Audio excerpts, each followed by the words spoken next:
kenapa Anda umurnya panjang-panjang dan sehat-sehat gitu kan, umur 90 tahun masih bisa masukin benang ke dalam jarum tanpa kacamata loh. Mereka lakukan, Anda tahu kenapa bisa rahasianya kayak begitu? Ternyata kunci yang saya temukan cuma dua, demen banget makan atau minum.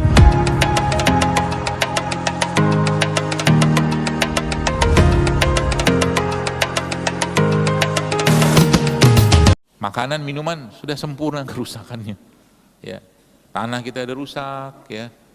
Buah-buahan zaman sekarang, udah, aduh. Yang kita makan tuh tahap apa lagi? Nggak tahu inti selnya ada apa, masih ada apa enggak gitu loh. Ya, jadi kalau bukan cara sih.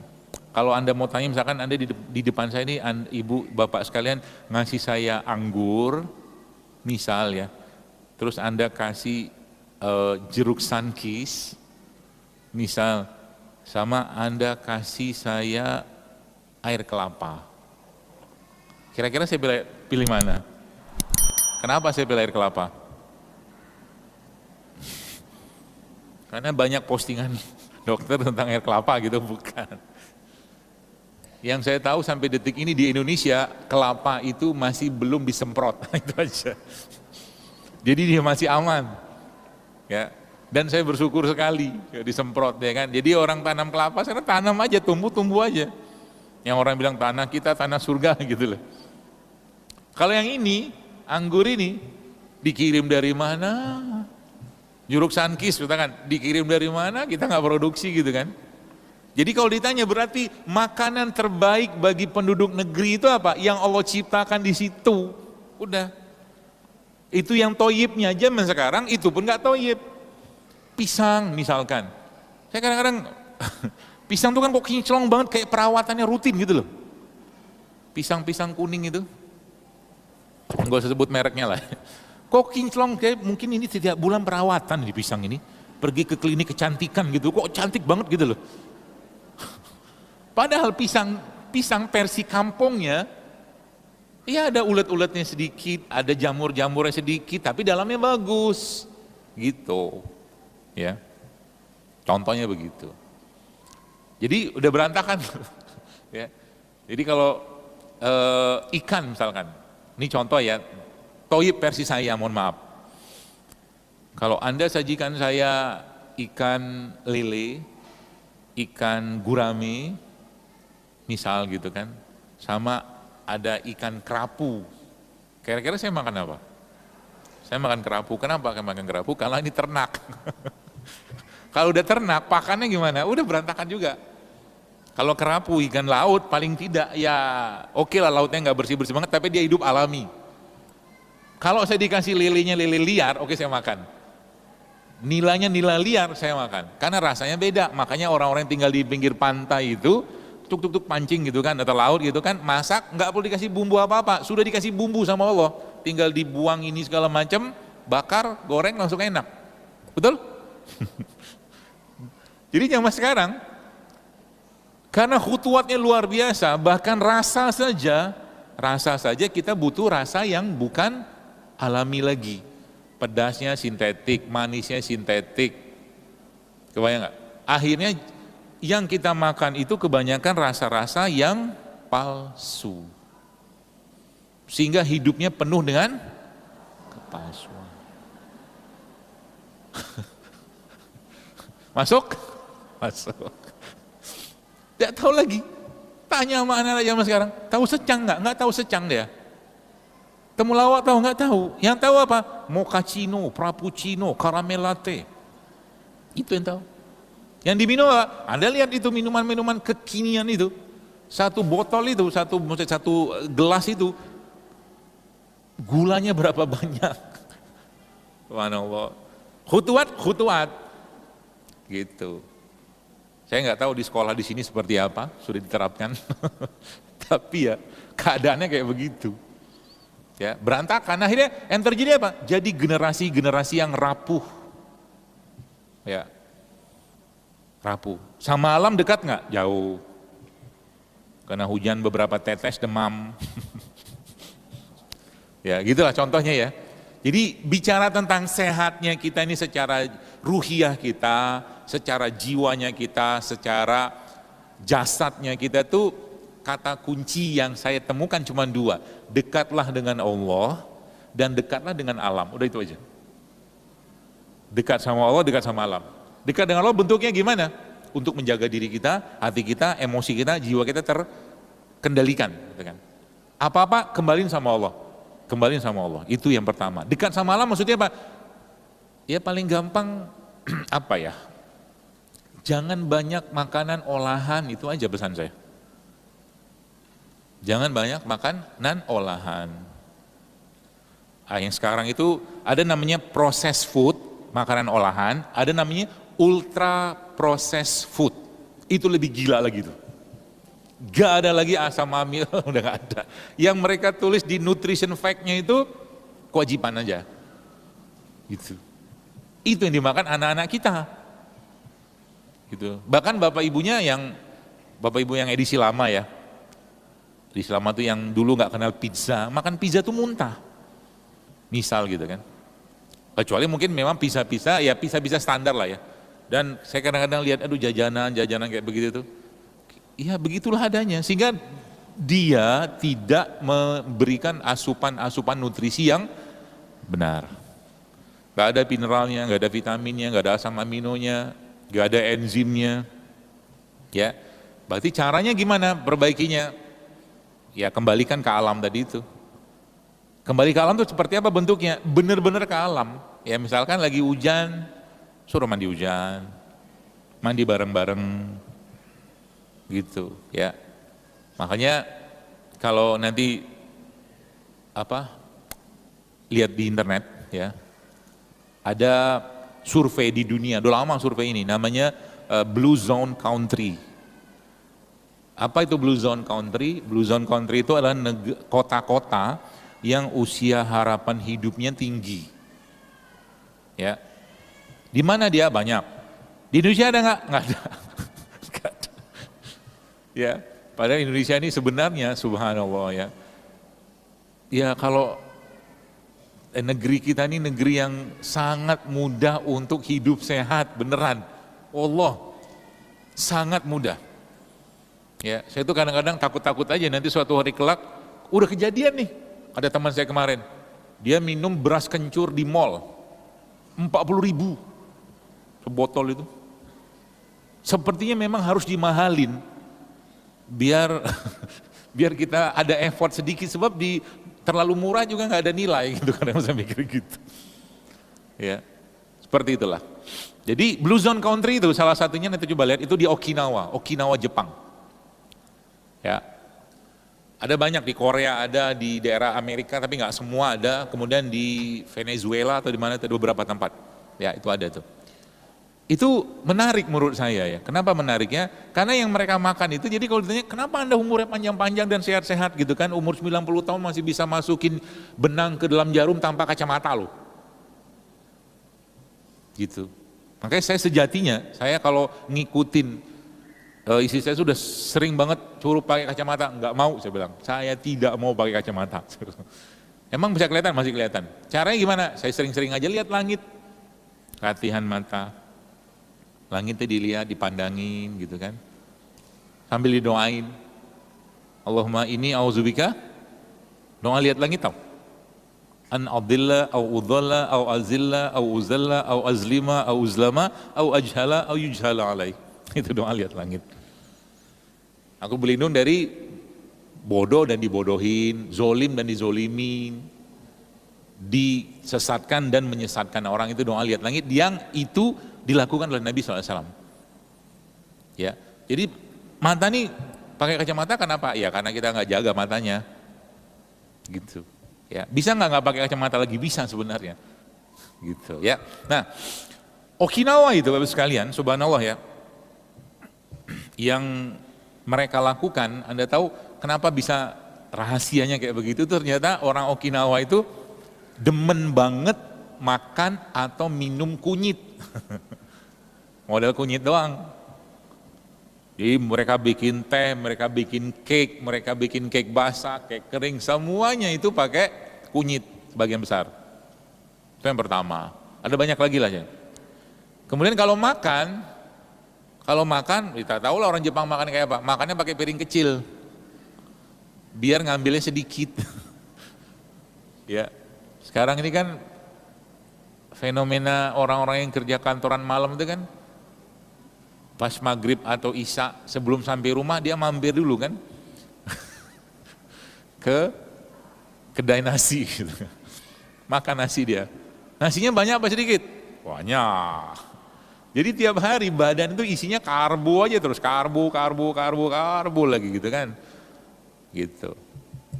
Nah, itu satu, kunyit. Yang kedua, ternyata orang-orang di Okinawa itu salah satu yang mereka konsumsi itu rutin ya, adalah ubi ungu. Ubi ungu. Ya. Bukan dibikin keripik.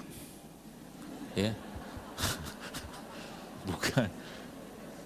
Ini ilustrasi supaya dapat ilmunya ya. Gini, Anda punya kentang segini nih, kentang. Kentang ini kita kukus, kita rebus, ukuran segini lah kurang lebih. Itu kalau kita buka data kalori kita sekitar 90 kalori aja, 90 kilokalori gitu, kurang lebih kayak gitu lah. Dikukus, direbus ya. Diolah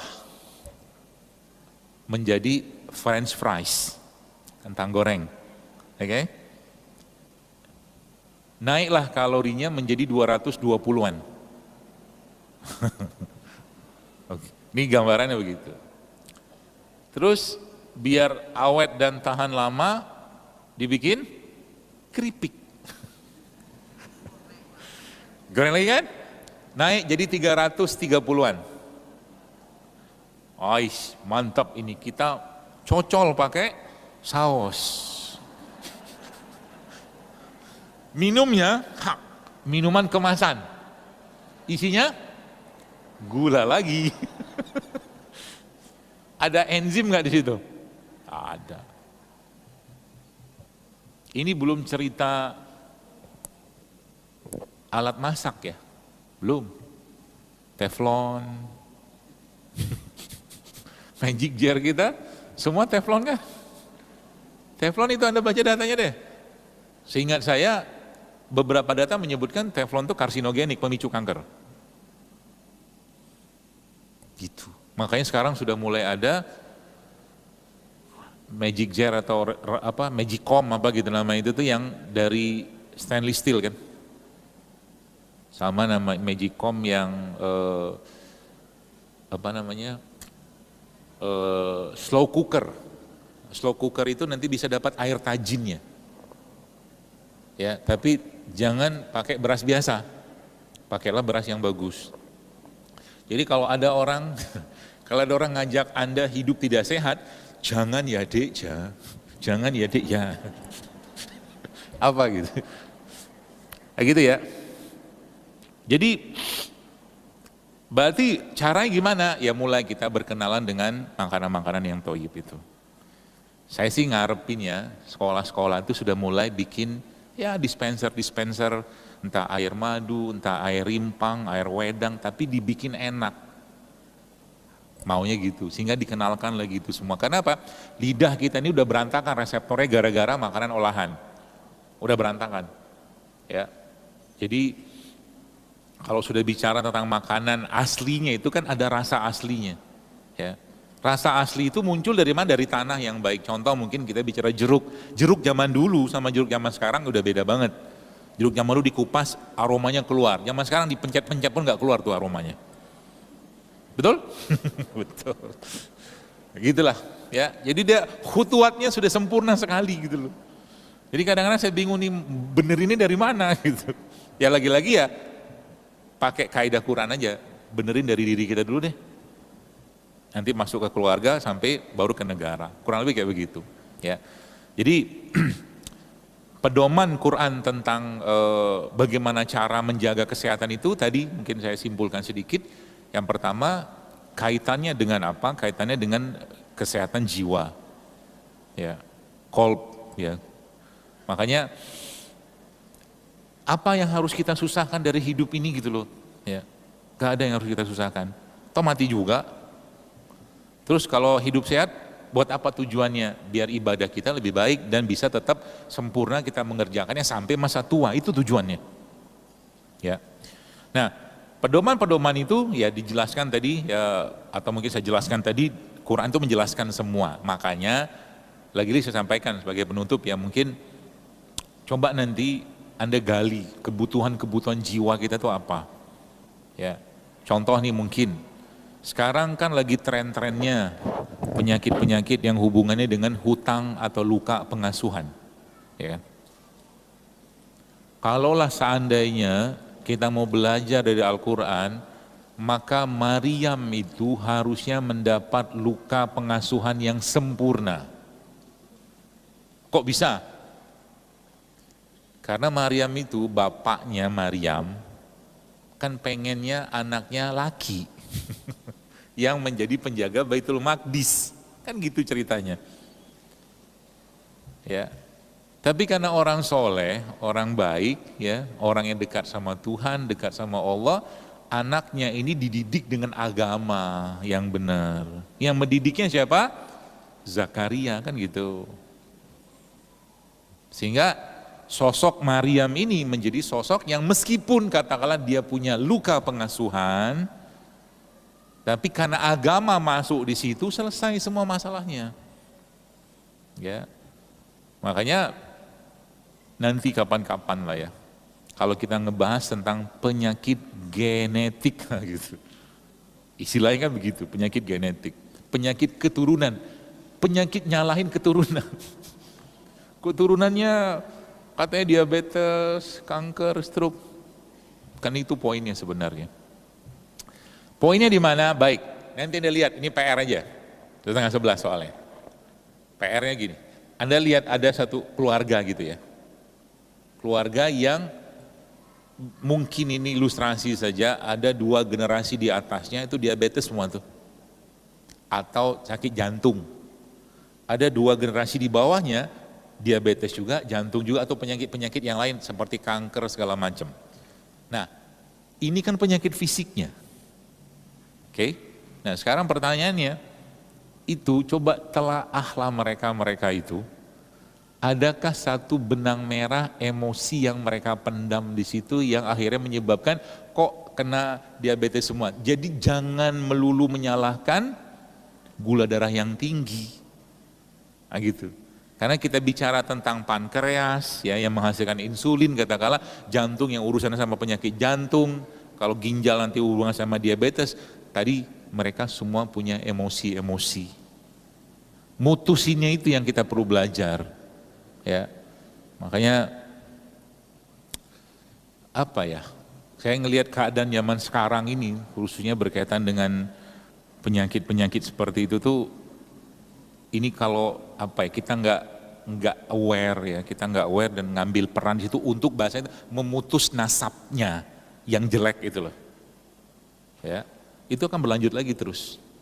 Seorang anak, contoh ya, seorang anak yang anak perempuan misalkan, yang dia melihat bapak ibunya, khususnya mungkin bapaknya yang sangat manut sama ibunya, dan ibunya ini menguasai medan rumah tangga dengan dominan, dia akan lakukan hal yang sama nanti ke suaminya, percayalah. Sehingga apa? Ada waktunya sang suami ini harus menunjukkan koamnya dia. Tidak bisa. Laki-laki itu pemimpin, misalnya gitu loh. Makanya kan kalau Anda pernah lihat beberapa kajian saya itu yang banyak komentar, bahkan enak aja gitu kan. Maksudnya gini, saya bilang keuangan rumah tangga itu urusan suami, bukan istri. Contoh. Ya. Sehingga kalau Anda diserahin gaji suami seutuh-utuhnya, jangan mau lagi. Maksudnya jangan mau lagi mana? Anda kasih tahu, Mas, Abang, Abi, Papa, ini anggaran saya sebulan segini. Sekarang Papa yang urus keuangan ini. Kasih dia ruang kepemimpinan, maksudnya begitu. Nanti naik tuh koamnya itu. Salah satu caranya, banyak cari cara yang lain sebenarnya. Ya, sehingga nanti dia tidak akan menjadi suami yang tertindas. Gitu ya. Dan Anda menjadi sosok makhluk yang dilindungi. Harusnya begitu. Ya. Makanya pelajaran keluarga dalam Quran itu nanti kaitannya dengan banyak sebenarnya. Salah satunya itu adalah surat Al-Ankabut tentang laba-laba.